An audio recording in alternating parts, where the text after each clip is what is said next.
ನಮಸ್ಕಾರ ಸ್ನೇಹಿತರೆ, ಎಲ್ಲರಿಗೂ ಸ್ವಾಗತ. ಇವತ್ತು ನಾವು ವಿಕ್ರಮ್ ಪ್ರಭು ಅವರ ಹೊಸ ಸಿನಿಮಾ ಸಿರೈ ಹೇಗಿದೆ ಅಂತ ನೋಡೋಣ. ಈ ಸಿನಿಮಾದಲ್ಲಿ ವಿಕ್ರಮ್ ಪ್ರಭು ಅವರು ಒಬ್ಬ ಪೊಲೀಸ್ ಕಾನ್ಸ್ಟೇಬಲ್ ಪಾತ್ರ ಮಾಡಿದ್ದಾರೆ. ಇವರಿಗೆ ಒಂದು ಮುಖ್ಯವಾದ ಕೆಲಸ ಸಿಗುತ್ತದೆ. ಅದೇನೆಂದರೆ ಅಬ್ದುಲ್ ಎಂಬ ಕೈದಿಯನ್ನು ವೆಲ್ಲೂರು ಜೈಲಿನಿಂದ ಶಿವಗಂಗೆಗೆ ಸುರಕ್ಷಿತವಾಗಿ ಕರೆದುಕೊಂಡು ಹೋಗಬೇಕು. ಆ ಕೈದಿ ಯಾವಾಗಲೂ ಜೈಲಿನಿಂದ ತಪ್ಪಿಸಿಕೊಳ್ಳಲು ದಾರಿ ಹುಡುಕುತ್ತಿರುತ್ತಾನೆ. ಅವನು ಯಾಕೆ ತಪ್ಪಿಸಿಕೊಳ್ಳಲು ನೋಡುತ್ತಾನೆ, ಅವನ ಹಿನ್ನೆಲೆ ಏನು, ದಾರಿಯಲ್ಲಿ ಏನೆಲ್ಲಾ ತೊಂದರೆಗಳು ಬರುತ್ತವೆ ಅನ್ನೋದೇ ಈ ಸಿನಿಮಾದ ಕಥೆ. ಪ್ಲಸ್ ಪಾಯಿಂಟ್ಸ್: ಈ ಹಿಂದೆ ಬಂದ ಟಾಣಾಕಾರನ್ ಸಿನಿಮಾದಂತೆ ಇದೂ ಕೂಡ ಪೊಲೀಸ್ ಇಲಾಖೆಯ ಕೆಲಸದ ಬಗ್ಗೆ ತುಂಬಾ ನೈಜವಾಗಿ ತೋರಿಸಿದ್ದಾರೆ. ಪೊಲೀಸರು ಒಬ್ಬ ಕೈದಿಯನ್ನು ಕರೆದುಕೊಂಡು ಹೋಗುವಾಗ ಎದುರಿಸುವ ಕಷ್ಟಗಳನ್ನು ಚೆನ್ನಾಗಿ ಚಿತ್ರಿಸಿದ್ದಾರೆ.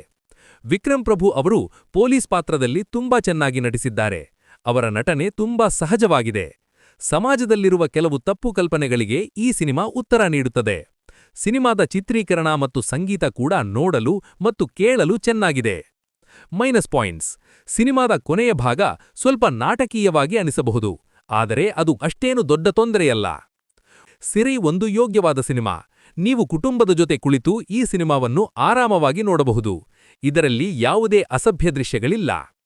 ನಿಮಗೆ ಈ ವಿಮರ್ಶೆ ಇಷ್ಟವಾದರೆ ಲೈಕ್ ಮಾಡಿ ಮತ್ತು ನಿಮ್ಮ ಅಭಿಪ್ರಾಯವನ್ನು ಕಮೆಂಟ್ ಮಾಡಿ ತಿಳಿಸಿ.